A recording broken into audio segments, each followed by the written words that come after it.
एक बार एक husband wife हुआ करते थे जो अमेरिका में रहते थे। तो उनकी शादी ठीक नहीं चल रही थी, तो हस्बैंड वाइफ का तलाक हुआ। तो वाइफ को उसने काफ़ी सारा पैसा दिया, तो हस्बैंड के पास सिर्फ $70 ही बचा।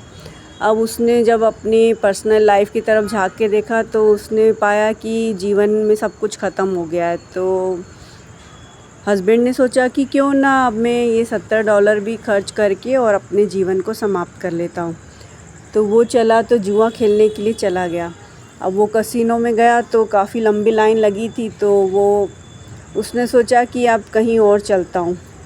तो पास ही एक सोने की खदान थी जिसकी नीलामी सरकार कर रही थी। तो उसने जाकर देखा तो नीलामी में कोई भी नहीं आया था, क्योंकि वो बहुत पुरानी सी जगह पे एक सुनसान सी खदान थी। तो बहुत गहरी खदान थी पर, और सरकार को भी उससे कुछ नहीं मिला था। तो आखिरी व्यक्ति यही था, तो $70 में उसे वो खदान मिल गई।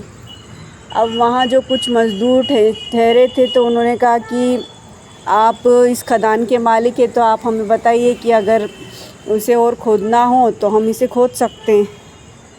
तो उसने मालिक ने कहा कि ठीक है, आप थोड़ा इसे खोदिए। तो मज़दूरों ने उसे जब थोड़ा खोदा तो कुछ 3 फीट तक ही खोदा था, तो उसमें से ढेर सारा सोना निकला। अब वो तो पूरे सोने का मालिक बन गया और मिलेनियर बन गया। तो काफ़ी साल बाद जब उससे पूछा गया कि ज़िंदगी और मौत के बीच का फ़ासला कितना था, तो उसने कहा कि ज़िंदगी और मौत का फ़ासला सिर्फ 3 फीट का था। क्योंकि अगर 3 फीट खोदने पर वो खदान से सोना निकला और वो उसका मालिक बन गया, तो ऐसे ही जीवन में हम लोग बहुत निराश हो जाते हैं और इन समय की लीला समझ नहीं पाते हैं। जैसा कि वो उस व्यक्ति के साथ हुआ जो कुछ समय में सोच रहा था मरने के लिए, लेकिन उसे 3 फीट के बाद सोना मिल गया।